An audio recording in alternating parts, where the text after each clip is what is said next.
Hello అండి, నా పేరు డాక్టర్ శిల్ప, గిఫ్ట్ ఫర్టిలిటీ హాస్పిటల్ భీమవరం. ఈ రోజు మనతో కపుల్ ఉన్నారనమాట.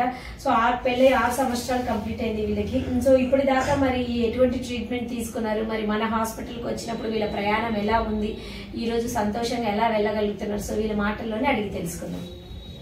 ఏలూరు, కైకలూరు, ఆకువీడి అవన్నీ వాడాం మేడం. దెండ అయితే ఆకువీడిలో అయితే అసలు ఏం చెప్పలేదు, ఆవిడ ఏమి లేవు అది ఇదని పంపించేసేవాళ్ళు మేము. దెండ అసలు కరోనాలో కూడా తెలియదు మేడం, అయినా కానీ ఏం చెప్పలేదు. అయితే మళ్ళీ కైకలూరు వచ్చి ఆవిడ దగ్గర చూపించుకుంటే ఆవిడేమో దెండ నీడు పొడవలు ఉన్నాయమ్మా నీకు దెండ అది అని చెప్పారు.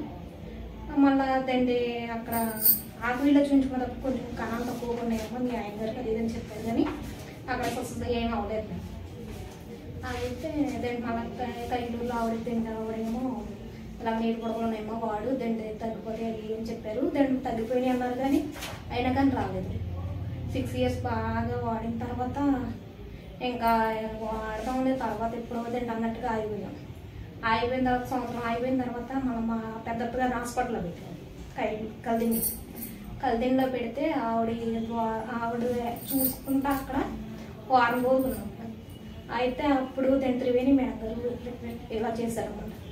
మేడం గారు వస్తున్నారు, శిల్ప మేడం గారు, ఆవిడ దగ్గర కూడా ఒకసారి చూపించుకోండి, ఆవిడ ఏం చెప్తే దాన్ని బట్టి నా దగ్గర వాడతావా లేకపోతే ఆవిడ దగ్గర వాడతారా వాడండి అది ఇదని చెప్పారు. చెప్తే సరే తండి దండి చూపించుకుంటాం అది ఇదంటే చూపించుకోండి. ఆవిడ ఏం చెప్తే అక్కడికి వెళ్ళిన తర్వాత అప్పుడు ఇది అవుతుంది కదా అది ఇదన్నారు. ఆవిడ మేడం గారి దగ్గరికి వెళ్తే మేడం గారు వచ్చారు. మేడం గారి దగ్గరికి వస్తే ఆవిడేమో కొంచెం కణాలు తక్కువగా ఉన్నాయమ్మా, వచ్చేయండి అక్కడికి దండ నేను చూస్తాను అది ఇదని చెప్పాను. అయితే దండ చూసిన తర్వాత మేడం గారు ఇంకా IVFకి వెళ్ళిపోదామమ్మా, ఇంక కణాలు చాలా తక్కువగా ఉన్నాయి, నీకు కూడా నీటి పొడవులు ఉన్నాయి అది ఇదని చెప్పాను. సో తిను ఆల్రెడీ ట్రీట్మెంట్ తీసుకున్నారండి. సో 6 years లో నీటి బుడగలకి సమస్యకి ప్లస్ హస్బెండ్ ఇద్దరు ట్రీట్మెంట్ తీసుకున్నారు. బట్ మనకి నెక్స్ట్ ప్రయత్నం ఆల్రెడీ 6 years వాడి ఉన్నారు. సో వీ వెంట స్టెప్ అయ్యాడు, ఒక అడుగు ముందుకు వేయాల్సి వచ్చింది బికాస్ ఆఫ్ వాళ్ళకున్న పరిస్థితుల్ని, అంటే వాళ్ళకున్న కారణాలని బట్టి.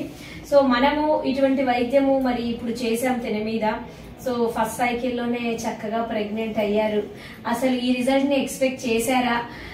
అంటే నాకు తెలిసి ఎక్స్పెక్ట్ చేశారా లేదా ఫస్ట్ తిన్నడుగుదాం, అసలు రిజల్ట్ ఎక్స్పెక్ట్ చేశారా? నాకైతే ఒక్కొక్కసారి PCOD వల్ల అనుకుంటాను 3 నెలలకు ఒకసారి డేట్ రాకపోవడం అలాగయ్యి దండి 3 నెలలకు ఒకసారి వచ్చేసేది. నేను అదే అనుకునేదాన్ని, ప్రెగ్నెన్సీ టెస్ట్ చేసుకునేదాన్ని, అన్నీ చేసుకునేదాన్ని. అయినా కానీ దండి పాజిటివ్ వచ్చేది కదా, నెగిటివ్నే వచ్చేది. చాలా బాధపడేదాన్ని అప్పుడు, అసలు ఎక్స్పెక్ట్ చేయలేదు మేడం. ఇప్పుడు కూడా నేను దీనికి స్కానింగ్ చేసి చూపిస్తే కూడా నమ్మట్లేదు. కొన్నిసార్లు 3 months కి వస్తుంది మేడం నా పీరియడ్, నేను ఇంకా అదే ఫీలింగ్ లో ఉన్నా, PCOD వల్ల రాదు కదా ఇంక ఇప్పుడు వస్తుందేమో అని అదే ఫీలింగ్ లో ఉన్నా.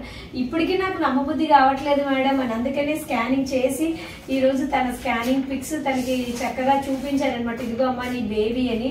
ఎప్పుడైతే చూపించామో అప్పుడే నమ్మింది ప్రెగ్నెంట్ అయ్యాను అని. అవునా కదా? సో మీరు ఎలా ఫీల్ అవుతున్నారు? సంతోషంగా ఉందా అసలు? సో అవ్వదు అనుకున్నప్పుడు నిజంగా ఆ తల్లవటం అన్నది చాలా ప్రతి ఒక్కరూ ఎక్స్పెక్ట్ చేసేది అనమాట. ఎన్నున్నా ఏమున్నా పిల్లలు అన్నది మన ఆస్తి. సో ఆ ఆస్తిని మనం పొందుకోలేకపోతే చాలా బాధ అనిపిస్తుంది. సో ఈ రోజు సంతోషంగా వీళ్ళ జీవితంలో ఆస్తిని దేవుని దయ వల్ల మన హాస్పిటల్ ద్వారా పొందుకున్నారు. We are very happy. సో చక్కగా 12 బిడ్డకు జన్మనివ్వాలని కోరుకుంటూ we wish them all the best. Thank you.